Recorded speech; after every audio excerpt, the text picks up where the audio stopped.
ng mga damage dealers ng Echo. Dapat on point yung mga binibitaw dito ni Sanji on that Lilia, yung placement, yung positioning dito ni Benny QT. Kasi pag makapag-free hit sila, eventually yung kakunatan, yung healing ng Minana Evos, mararamdaman talaga nila yung hapdi ng damage ng Echo. Pero again, parang mas mahirap ma-pull off yung lineup ng Echo ngayon eh. Kumbaga parang ang daming kailangan isipin in a team Oo, fight. ang dami. Marami ka man ibabato, yung tipo na pwedeng madaming madamay sa mga pasabog na ilalabas. Kailangan pa rin perfect ang timing ng pagpapasabog ng Echo. And this time around, Minana Evos, no? Pwede pa, ito yung may option silang umulti lang tapos maglakad. Oo, Digi. Digi kasi sila eh. Uy, pero kakaiba to ha. Tumulong agad si Sanford sa pagkuha ng Little Wanderer at Poke para kay Lancy para mapadali ang buhay din ni Sanji sa gitna. Oh, I like the emblem choice coming in from Benny QT and JP nun. Pareha sila ng quantum charge towards para lang para masustain yung mga bomba ni Tiggy. Oo. Sinamahan na rin ni JP. Alam niya napaparating tong. Nakaka-bad beats yan. Yung Digi talaga, nakaka-bad beats sa lane yan. Oo. Ayan ang mga Pumps Bunny. Hindi ka makalapit. Kaya, ito talaga makita mo. Oo, Double gold lane start para sa dalawa. Yung pressure binibigay ng Digi. Kaya ayaw na ayaw to ni Coach Ducky. Parusa talaga kapag tinambayan ka ng Digi sa lane, especially if gold laner ka. Pero Kaizen pumapwesto dito kay Sanford. Grabe. Gandang heavy spin. Heavy spin ipit mula kay Kaizen. Walang shield si 4D. At binigay pa kay Lord JM. First blood para sa Minana. Ay, kumuha pa ng plato si JM dun sa top lane. Isa to sa mga keys to victory nila, di ba Renmar? Kailangan targetin si 4D ng napakaaga pa lang. Go for 40 at ginagawa nila yun not just for this game pero yung game number 1 again na shutdown effectively ng Minana Evos yung galaw ni Sanford taking him out of the game. And kung sino man nag-shot call doon, if it was Kaizen, isipin na lang natin, if it was Kaizen, ang ganda ng shot call na yon para i-gank kagad early on yung explainer ng Echo para din mas lamang sila para sa unang turtle. Okay, penalty zone, flicker combo. Nailalabas si Lord JM. Mula doon na naman si Carlito. Carlito, susubok mag-appraisers lang. Pero si Jason pa rin ang makakuha ng retribution. Mawala si Lancy. Flamethrower at Insanity. Nakabawi si 4D. 2 for the turtle. Minana Evos man na nakakuha ng turtle na yun. Kamuntikan din sa may bandang ibaba, min.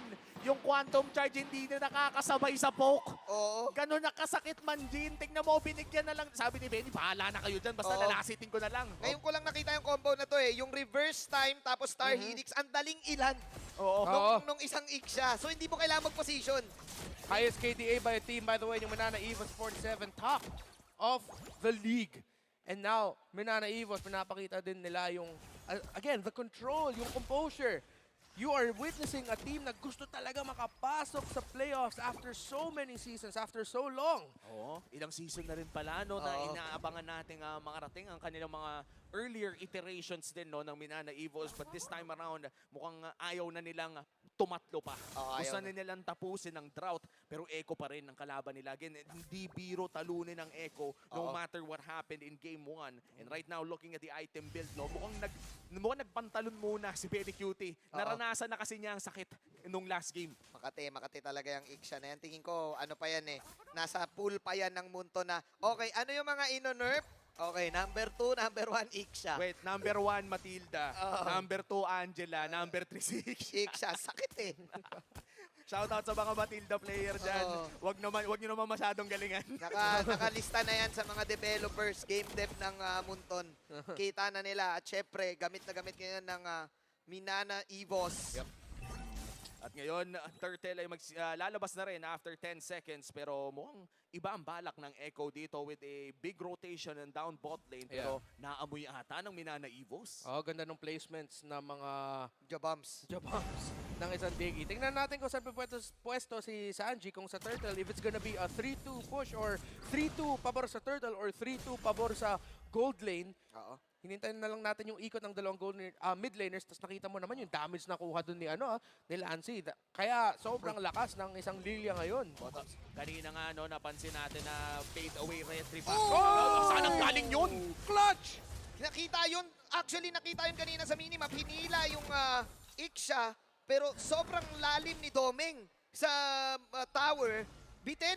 yung naging damage. Namitin na sobrang clutch din yung pagdating doon ni Lancy na Nether Realm pa talaga siya para sigurado na hindi mapipitas doon si Domeng. Oh, at ngayon, Turtle, hihilain ni Sanford pero sa may bandang ibaba. Wow. Push is real para sa Minana Evos. Biruin mo, pinatagal Sanji! nila yung pagong. Okay, pero walang Netherrealm.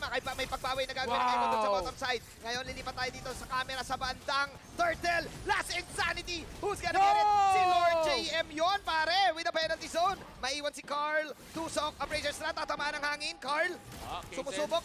Taunt na lang. Kaizen, Founder coming in. Ayun yung mga sagot na binabato ni Sanji. Lilipat si Lord. Ayan, Makati. Makati to. Dapat kamuti mo. Kaya mga Mapa-flicker, palayo si Idol. Yung kamot na hampas pala yung nararamdaman mo kaya sobrang sakit. And what a call there by Echo. Actually, na-force sila mag-split. Si JP at saka si Sanji pumunta dun sa bottom lane para matulungan dun si Benny Cutie or specifically Sanji para mas lumamang sila. Nakakuha sila ng mga kills sa Doming kaya nakakuha din ng onting damage sa turret doon si Benny Cutie. Pero pagdating naman dun sa Turtle, Minana Evos, again, great composure, great targeting. Ginagawa talaga nila ang lahat para mahirapan si Cartesian na makapag-retry sa point na si Lord GM na nga nakapag-last hit dun sa Turtle. Oh, 2 turtles na rin ang nasa kamay ng Minana Evos pero even ball game pa rin ang ating nakikita dahil sa mga napakagandang micro plays na pinakita ng Echo doon sa may bandang ibaba. And that's with Benny Cutie. 1-0-1 in this game right now. Ito yung kalmado pa nga yung bagyo pero masakit na. Oh, medyo kumakati na yan. Nararamdaman mo na yan na unti-unting nagpuprok eh. So, kung ikaw si Kaizen, kung ikaw si Lord JM, ingat ka. Okay, Star Helix combo with a barrage mula kay Domeng just to clear everything in the top lane. Di talaga nagbibigay ng torre ang Minana Evos. JP? Okay, pero may hila pala. Yun pala yung... Uy, meron ka na flicker mula kay Lancy. Sabay penalty zone defense. Para kay Lord JM, si Sanford ngayon nababanatan. Ultimate para kay Sanford, umikot-ikot para Beyblade. Damage coming in, pero walang makukuha ang Echo. Maliban na lang kung si Carl Maliban na babalik! lang. Ay, nako, nahila na Natali reverse yan. time at naipit. Ang naiwan ay si Carlito. Minana will take that kill. Makakaisa na tore ang Echo sa may bandang ibaba. Gustong gumante ng Iksha sa itaas pero mukhang makakakuha naman ang libreng turtle ang Minana dahil wala pa rin si Carl. Who will gain more assists in this game? Spider Miles or JP, mag-comment lang kayo dyan with the hashtag SmartPowersMPLPHS12. And now Minana Evos will be freeing up. Free Turtle. Ang makukuha nila, Lancy will be forced back. Wow! But Echo, hindi sila makagalaw, makaariban na masyado sa ginagawa ng Minana Evos, the control, the great and improved team fighting na pinapakita ng Minana. Where was this Minana 3 weeks ago? 4 weeks ago yung mga bagong dating pa lang ang dami nilang tinimpla pero ito nga buti na lang hindi pa too late. Oh. Biruin mo, nakakasabay sa World Champions din. Umabot pa yung timpla, pare. Natimpla pa ng tama. Oo. Nalagyan ng tamang milk, ng tamang sugar. Talagang ito na yung perfect eh. Kumbaga sa kape, ito yung perfect coffee na gusto nilang makuha. Coffee guy ka ba? Onti lang. Onti lang. Basta yun na yun eh. Kung coffee guy ka, magigets mo yun eh. Oo, may gets mo Oo na eh. rin talaga. Minana Evos this time around talagang pinapakita nila na ito yung pwede nilang mai-offer going towards the playoffs. Pero again, hindi pa rin nila kontrolado. Kailangan nilang maisilya ito. And Oo. Echo right now, parang bagyong nananahimik lang sa Oo. simula. Para sa akin yung magandang nakuha ng Minana dito, yung mga last on picks kasi sa meta ngayon, Oo. na nagagamit nila ng tama. Oo. Yung Terizla, yung Iksha, nakukombohan nila kasi nga, si Spider Miles, healing man yan eh. Healing man, shielding man. And nagme-make sense yung kapag mahila ka ng kadya, edi kung hindi mo matatanggal yung suppress, i-shield mo na lang. Buhay pa rin. Sinabi na dati ng Minana Evos and Spider Miles, meta ko to. Meta namin to. Makakahanap kami ng paraan and now they are doing it on the way, potentially, to taking full control of this game. Pero malapit-lapit pa ang farm. Ben Cutie, you see there, up to a golden staff, 6,300 and counting. Mga 300 to 500 lang ng gold ang lamang ni Domeng. So that's good news for Echo na malapit-lapit ang gold ng kanilang marksman. Pero in terms of makakalapit ba sila sa mga team fight kasi ang taas ng poke yung ng Minana Evos, ibang tanong na yun. Oo, parang ang hirap din kasi lumapit, especially tuwing up ang full barrage. Oo. Hihintay ko din kung either DHS ba yun o Wind of Nature. Pero mukhang makukuha pa din naman ng Echo ang kanilang purple buff. First Lord of the game ay nandito na rin. At kung mid lane ng usapan, konting kalabit na lang ang tore ng Minana Evos doon. Ano pa rin, clear wave pa rin, shadow bursters pa rin. para kaya Lancy just to clear and maprotektahan yung tower para sa kanila pumapabor ang pagkontrol. Kung mapapansin nyo, laging sila nagsisimula ng laban. Si Yes. JP ang merong divine judgment pero parang nasa minana ang driver seat eh. Oo. Nasa Minana talaga ang driver seat ngayon with a 1.5k gold lead. Pero may team fighting prowess ang Echo dito. Pwedeng magpasabog si Sanford ng isang malupit. Pero si Okay. Sanji natali ng bahagya. Lord JM. Lord, sino makakuha kalahating HP? Mukhang i-hold lang ng parehas na kupunan. Sa strike lang, of course. Sina Sanford sa bandang gilid. Lancy, Shadow Stampede, poke lang din with the burst. Ay, naku, yung mga Bombs Bunny kasi, pare. Ayan Ay, na si JP. nahatak! Sige, Bombs Bunny. Ito na ang pagsabog ni JP ngayon. Oh! Ay, pero ang ganda ng Times Journey Diyos ko, Shield. Lord. Sabay barrage mula kay Domeng. Inipit ngayon si Kaizen pero Buhay nabuhay pa si pa! Kaizen. Walang na-deads sa side ng Minana Evos. After nung laban na yun, ang dami nangyari. Pulado lang lahat. Clutch pa rin si Lancy. Yung pala yung C sa pangalan niya. Clutch with the Netherrealm. Yun na yun eh. Yung pero mo perfect yung pagkuha ni JP sa perfect Oo. target. Pero Lord ngayon, masesecure nga ba ni Kaizen? O si Sanford ba ang kukuha? Lasing Lance sanity Clutch. na gamit na rin. Lancy bumagsak! Oh! Una-appearance na siya ni Carl TC pero Carl! wala na si Carl. Si Domi ngayon mapapawala. He's down! Makikill niya si Sanford. Lord JM makakuha din ng kill. Lipat sa Lord. Nandito si Supernan. Benny. Ang tindi ni Benny. Lumipat na ng side. Lumipat na ng side si Benny. Hindi ko alam kung nakikita pa si Benny dito. Di JP. ata alam. Di nila alam. Di alam. Go pa si Benny. Benny umaamba. Benny, wala Hinihintay siyang gagawin though. Kaizen will get that Lord. All objectives na secure ngayon ni Kaizen. Talagang pinapakita niya na totoo ang sinabi niya last week pa. All in na ang Minana Evos in lahat ng objectives this game ay sa kanila napunta. Put respect on Kaizen's name.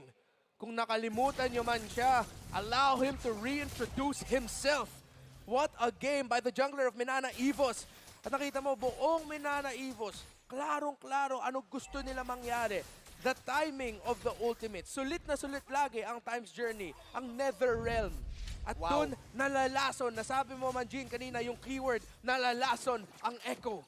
And men, kung titignan natin ang instant replay dito, naging maganda pa rin ang response ng Echo. Nakakuha pa rin sila ng kills. Pero yung in and out na pinapakita ng Minana Evos dito, yung pag-juggle nila na in their own formation around that Lord was really good. Kitang-kita na nag-improve ang kanilang communication. Pero again, Echo, really good at defending their base. Huwag nating kalimutan ng isang depensa na pinakita ni Carl TZ at Benny Cutie. That joy and that carry.